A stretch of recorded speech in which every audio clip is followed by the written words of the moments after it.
Last year, I published on my website, theoutlet.us, a paper titled Another Look at Divorce and Remarriage. You can access that paper by going to the website, clicking the Bible Studies tab, and then scrolling down to the appropriate link. Should you share that paper with anyone, and you're welcome to do so, please send the link rather than the PDF file, as the version at the link will always be the most current. Some months ago, the brothers who run the Progressive Primitivist YouTube channel, they indicated they'd be interested in publishing video lessons based on that paper. That doesn't mean they agree with everything in the paper. It means only that they think the understanding I present there is worth sharing with their audience. As I plan to be teaching other classes at church over the next year or so, I decided to try recording this series of lessons in my home, or more specifically, in my overflowing library. I hope the background of books piled up and crammed everywhere isn't too distracting, but it's the best room in the house for recording. If you're seeing this video, that means that I thought it turned out okay. Discerning God's will for the Christian regarding divorce and remarriage is a difficult task that is fraught with controversy and laden with pastoral implications, but it is a task that spiritual leaders cannot avoid. Like many of you, I've studied this subject for decades. And in this class, I intend to share with you where that study has led me, to present to you the understanding that makes the most sense to me. I think it's coherent and consistent with the relevant texts, but I realize that many of my judgments are debatable. I'm not crusading for my understanding. I'm not on a mission to make everyone agree with me, but rather I'm offering my understanding for consideration. I hope it will in some way benefit even those who disagree with me. Now, my plan, there are so many angles and facets to this, it's difficult to know how to best present the material. My plan, for better or worse, is to discuss what I consider key text, first from the Old Testament and then from the New Testament, although that compartmentalization won't be complete, because when I'm talking about some in the Old, I'll refer to some new and that kind of thing. But I want to focus on the Old Testament text and then the New Testament text, and then I will summarize how, in my understanding, things fit together. After I do that, I will then turn to how my understanding applies to some common questions that are asked. I know this is a subject about which people have some very strong beliefs. Just hear me out and then judge whether you think there's merit to what I'm saying. That's all I can ask from you. The first text I want to look at is Deuteronomy chapter 24, verses 1 to 4. And that text reads in the English Standard Version, "When a man takes a wife and marries her, if then she finds no favor in his eyes because he has found some indecency in her, and he writes her a certificate of divorce and puts it in her hand and sends her out of his house, and she departs out of his house, and if she goes and becomes another man's wife, and the latter man hates her and writes her a certificate of divorce and puts it in her hand and sends her out of his house, or if the latter man dies, who took her to be his wife, then her former husband, who sent her away, may not take her again to be his wife after she has been defiled, for that is an abomination before the Lord. And you shall not bring sin upon the land that the Lord your God is giving you for an inheritance." The divorce permitted implicitly in Deuteronomy 24, verse 1, was because the husband found Irvat Debar in his wife. Now that first noun, Irva, That occurs 54 times in the Old Testament. And apart from Leviticus, where in conjunction with the word uncover, it stands for sexual intercourse, apart from there, erva is used of nakedness / genitals, or the closely related shame or related figurative meanings. The word is defined in Kohler and Baumgartner's Hebrew and Aramaic lexicon of the Old Testament as nakedness, genital area of a man or of a woman. And it's defined in the New Brown Driver Briggs Gesenius Hebrew English lexicon as nakedness, pudenda, meaning the sexual organs. The phrase ervat debar, that appears in the Old Testament only in Deuteronomy chapter 24, verse 1, and Deuteronomy 23, verse 14. It literally means, the phrase literally means the nakedness of a thing, which, as Old Testament scholar Richard Davidson notes, refers generally to something that is uncovered, that should have been covered, something that is indecent, repulsive, disgusting, or shameful when left exposed. It's commonly translated, the phrase, commonly translated as something indecent or something unseemly or something improper. In Deuteronomy 23:14, the phrase refers to uncovered human excrement in the Israelite camp. But because erva means nakedness and genitals, which clearly have sexual connotations, it's recognized by many that with reference to a woman, the phrase ervat debar implies a sexual offense, a shameful exposure of the woman's private parts.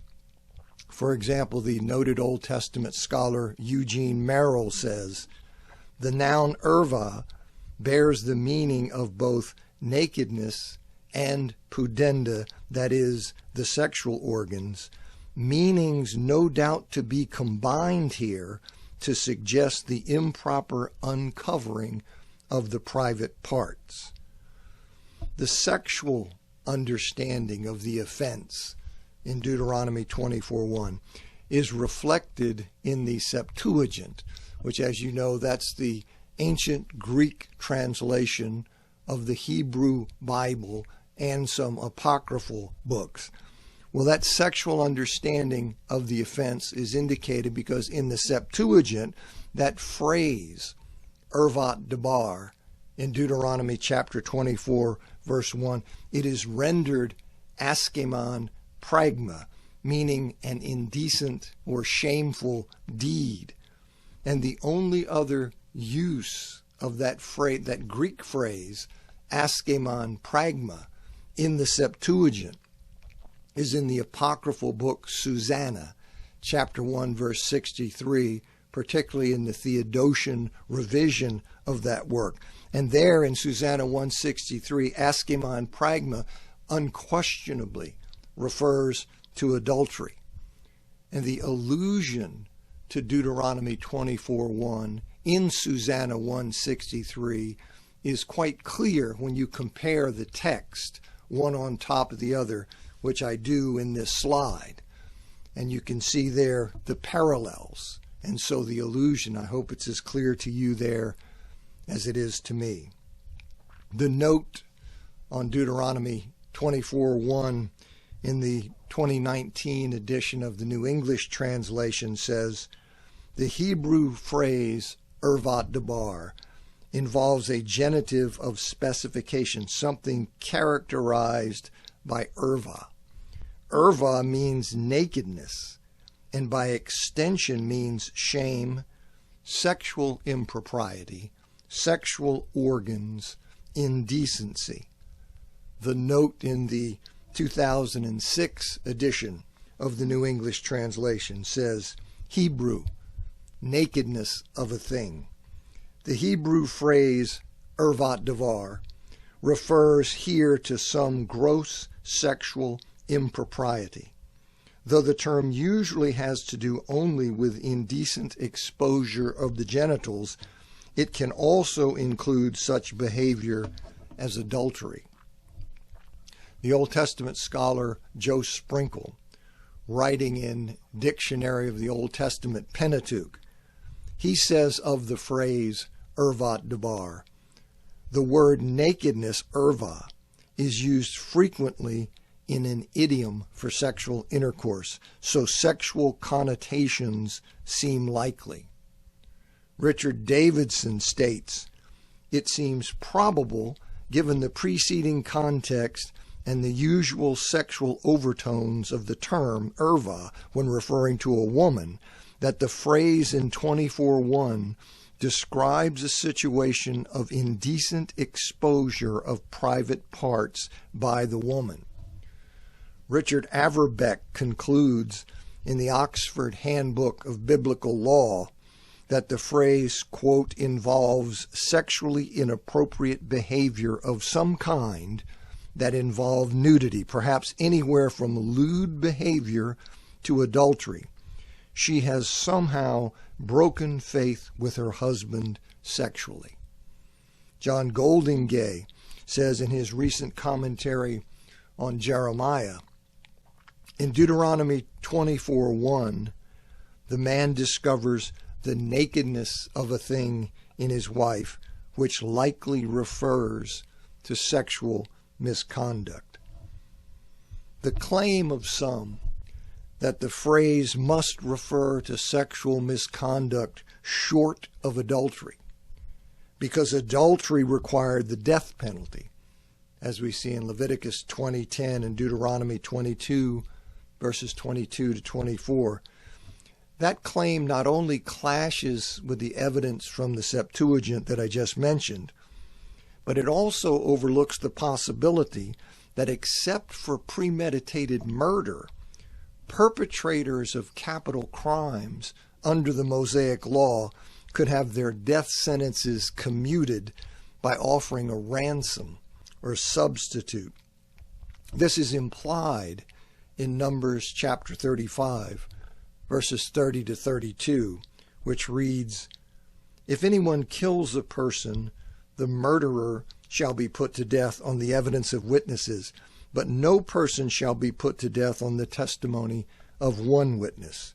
Moreover, you shall accept no ransom for the life of a murderer who is guilty of death, but he shall be put to death. And you shall accept no ransom for him who has fled to his city of refuge, that he may return to dwell in the land before the death of the high priest." Paul Copan, he writes in his book, Is God a Moral Monster? He says, Walter Kaiser, he's an Old Testament scholar, Walter Kaiser points out the general observation of Old Testament scholars. And here's that observation.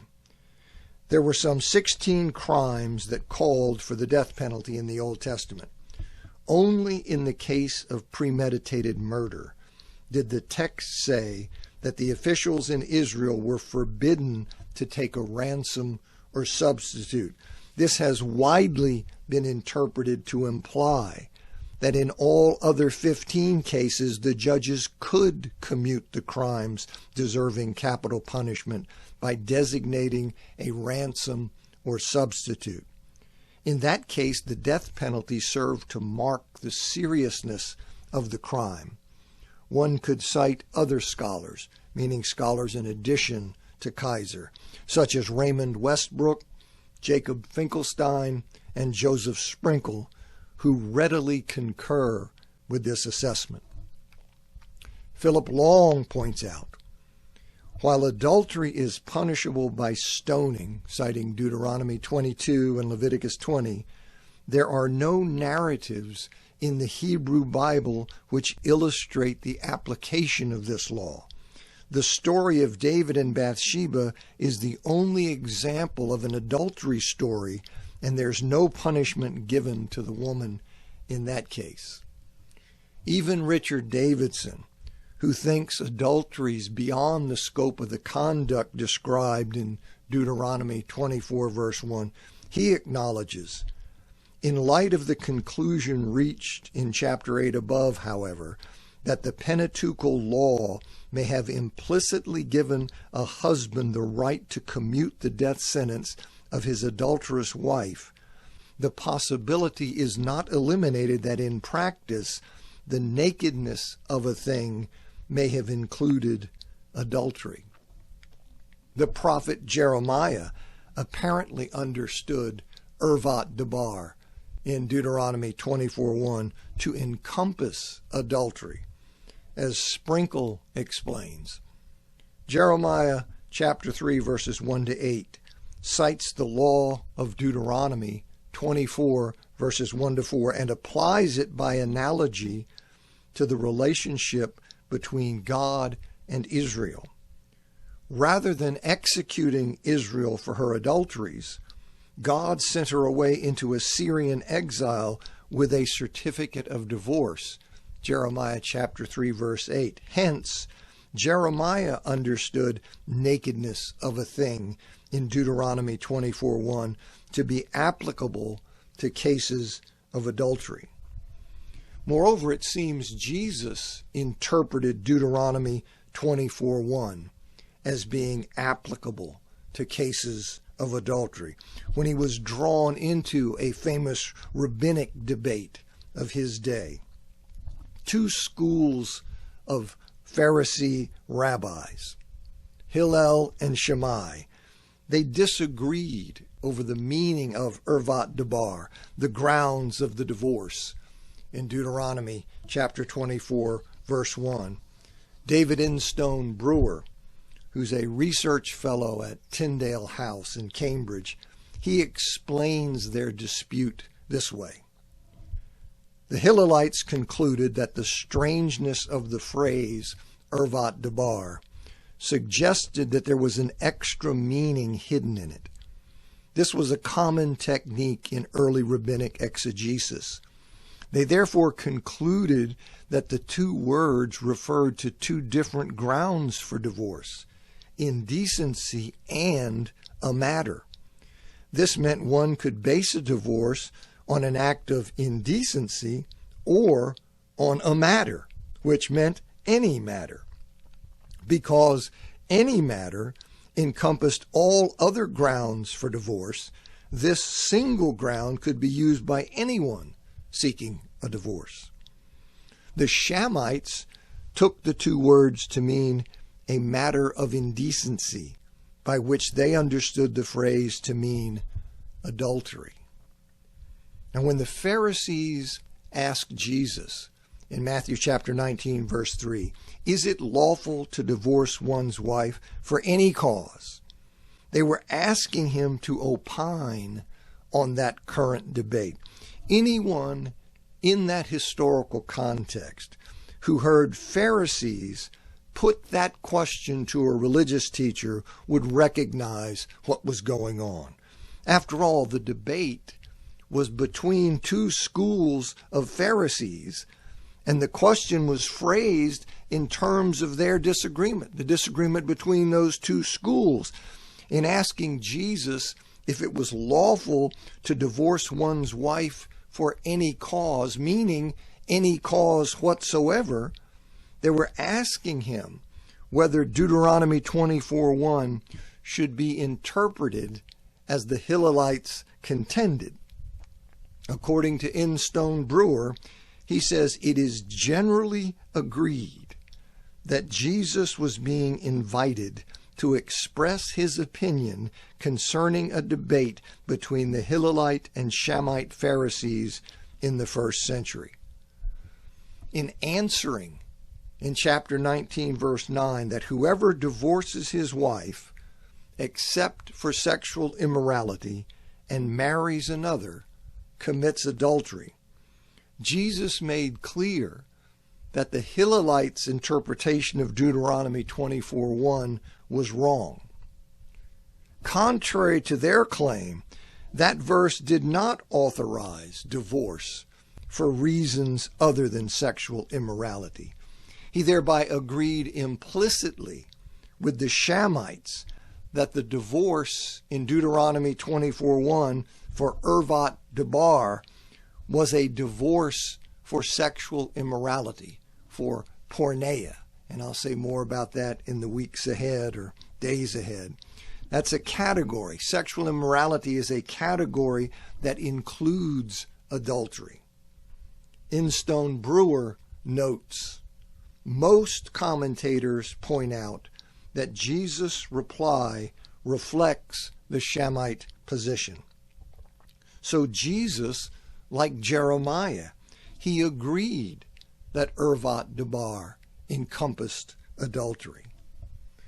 Now, the overall purpose of the legislation in Deuteronomy 24, 1-4, is a matter of long-standing scholarly disagreement.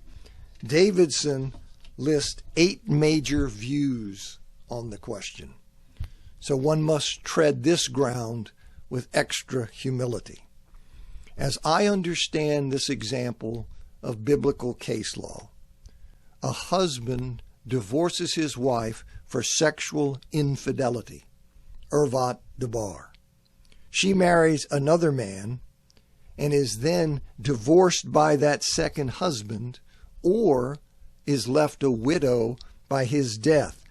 The first husband is prohibited from remarrying her. He is the one to whom the command of verse 4 is directed.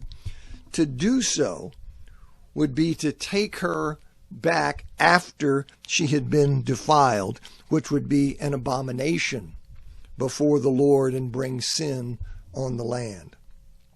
Now, it's often assumed that the wife's marriage to the second husband is what defiles her, and therefore precludes the first husband from marrying her again. But the cause of the defilement is not specified. I think she was defiled in relation to her first husband, meaning she was put off limits to him as a wife by his divorcing her for sexual unfaithfulness. He had declared publicly, probably with an oath, that she was disqualified to be his wife because of her shameful conduct. And as a result, he would have prevailed against her financially, meaning he would have retained her dowry, the money that she brought into the marriage. It would be an outrage, an abomination for him later to renege on that sworn declaration of unfitness, that pronouncement of her defilement, by remarrying her. Michael Graves, a professor of biblical studies, he says in his book, How Scripture Interprets Scripture, was she defiled simply because she married twice? There's no reason why this would be so. What the law seems to avoid is her first husband marrying her again. The sense, therefore, seems to be that her first husband cannot marry her again after she has already been deemed unclean by him. In other words, after he has rejected her once, he cannot get her back. Klaus Peter Adam, a professor of Old Testament, he concurs in his recent book, Hate and Enmity in Biblical Law. He says the major intention of the case law is to secure the fact that the woman has been declared impure and therefore may no longer be seen as marriageable. The former husband may not rescind his decision about the wife that he had taken. He is not allowed to remarry the wife he has dismissed. This law gives one decisive reason for this. She has been declared unclean. The first husband's public accusation of his former wife of a shameful thing, that is, of a sexual or intimate activity, affects her honor and her marriageability, and the husband may not reverse his former judgment. The law thus seeks to limit the husband's ability to remarry a woman he has not considered marriageable. the relevance of her marriage to the second husband is not that it defiles her in terms of the first husband. That had already occurred. But that it has the potential to tempt the first husband to remarry her out of greed, and thus to join himself to one who by his own oath is defiled, who is disqualified for marriage to him. And that marriage to the second husband could provide that temptation toward greed if it ended in the husband's death or in that husband divorcing the wife without wrong on her part. Here's how Instone Brewer explains it. The first marriage ended when the man cited a valid ground for divorce, namely a matter of indecency, ervat debar. The fact that he had a valid ground for the divorce meant that she lost her right to her dowry. The second marriage ended without any valid grounds for divorce, either because the man hated/disliked her, which was a technical term for a groundless divorce, or because he died. In either case, the woman would have kept her dowry.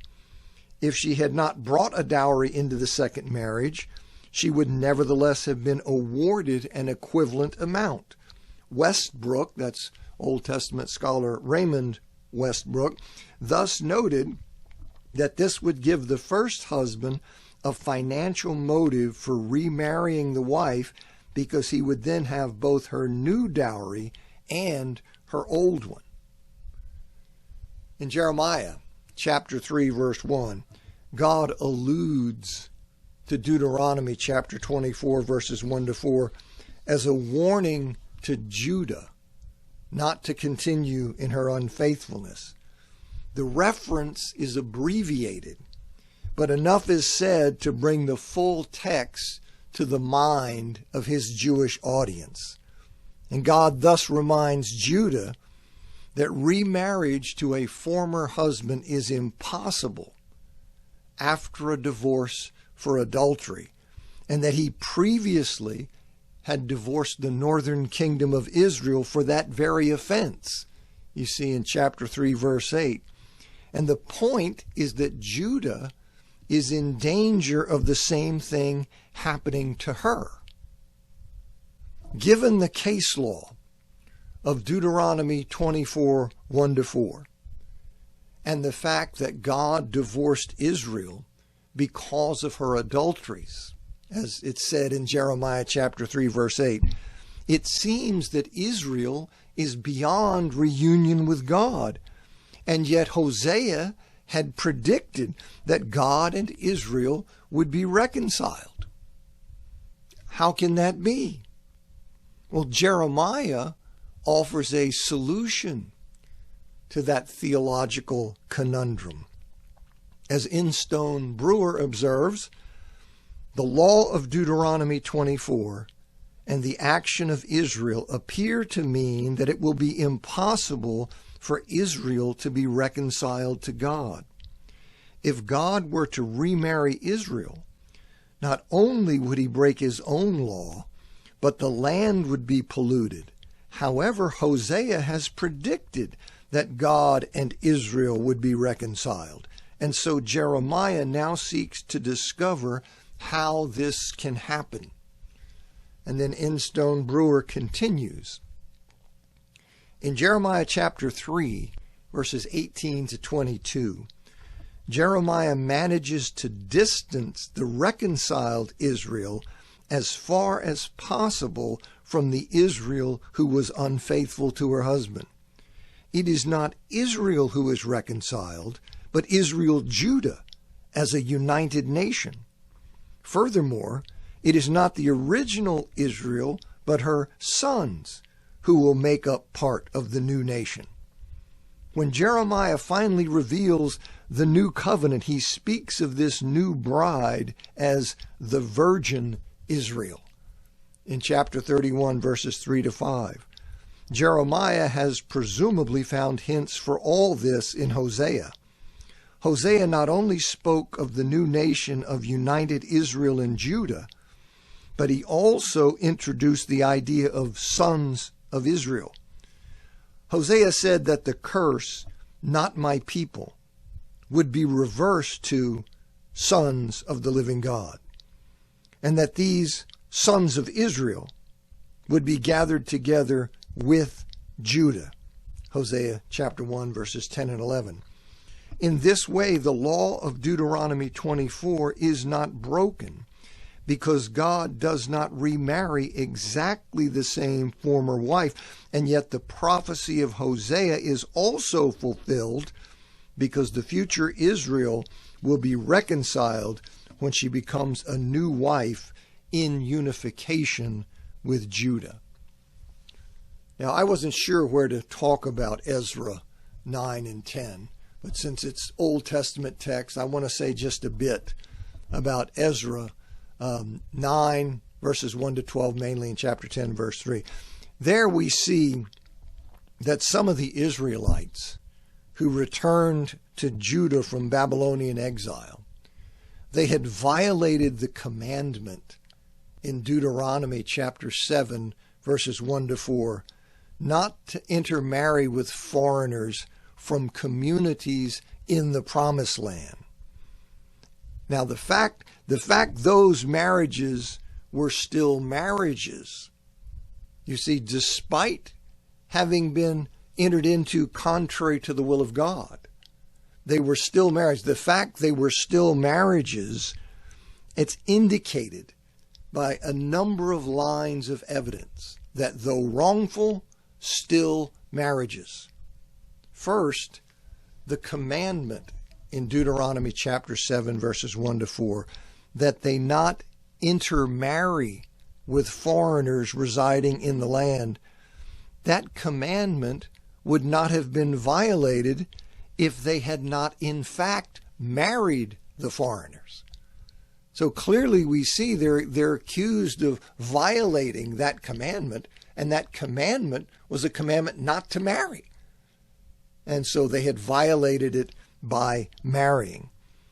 Second, the covenant that the people made in Ezra chapter 10, verse 3, was to cast out their wives, which is the word used for the wife's leaving the house in the divorce context of Deuteronomy chapter 24, verse 2.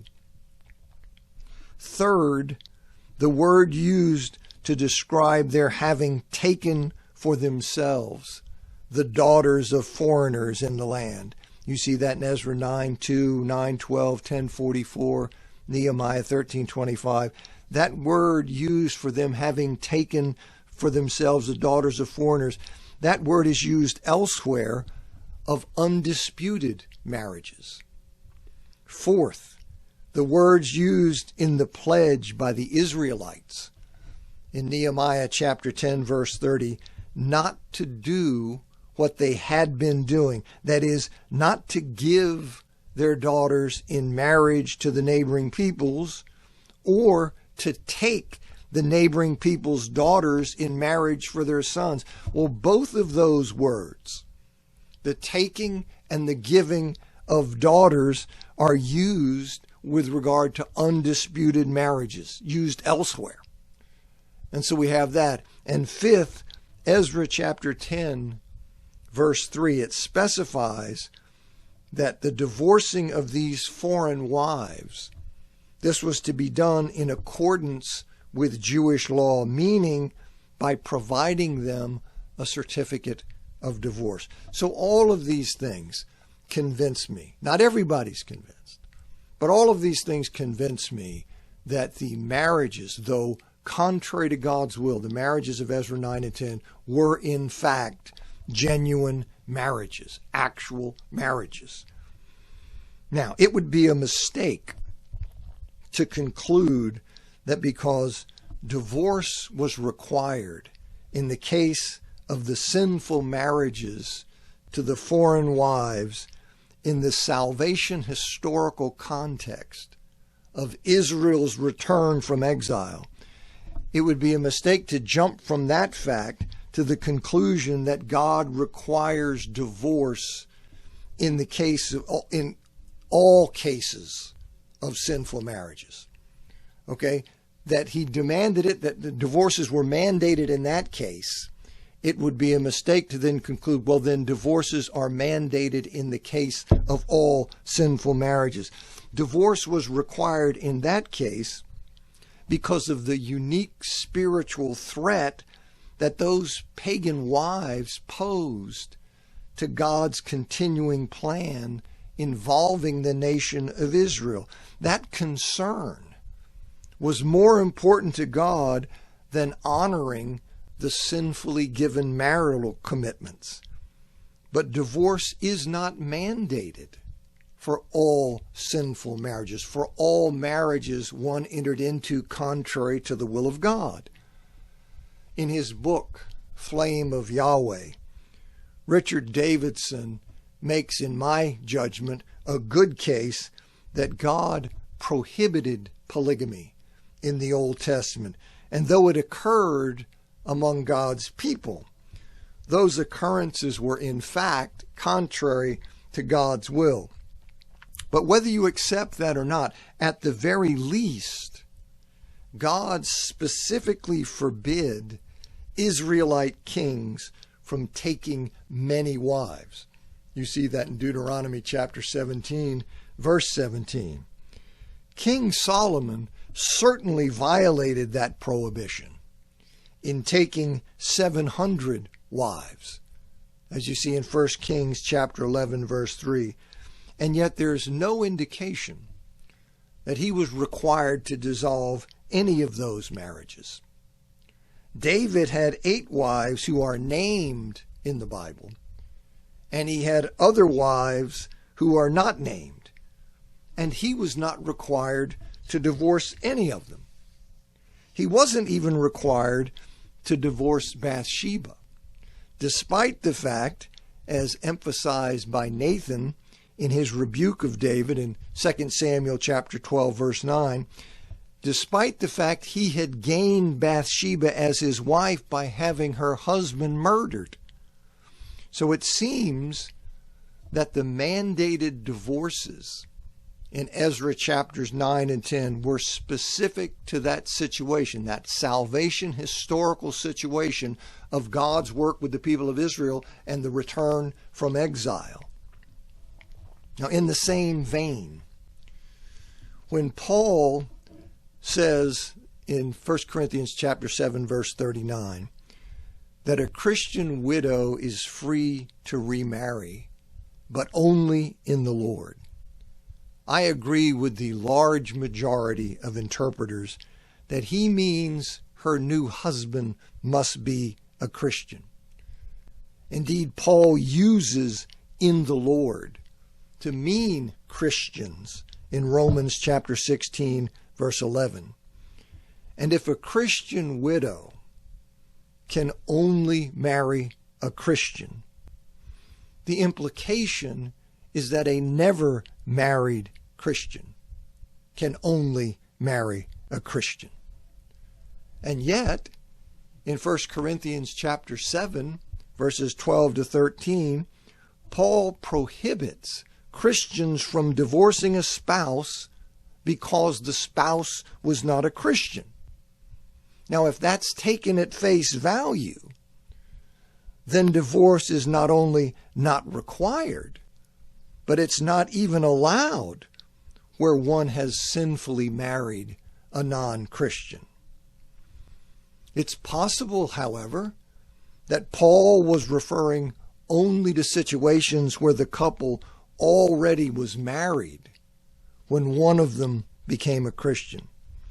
But if that's the case, then those who claim that all sinful marriages must be dissolved, they're then compelled by logic to demand dissolution of marital unions created by a Christian marrying a non-Christian. The fact few make such a demand suggests that we generally recognize that divorce is not required in the case of all sinful marriages. Now, the plan for the next lesson, I don't know if it'll be next week or next few days, I'm not sure when I'll get to it, but the plan for the next lesson is to look at Malachi chapter 2, verses 13 to 16, and then I will turn to begin looking at some of the specific texts in the New Testament. All right, thanks for hanging in.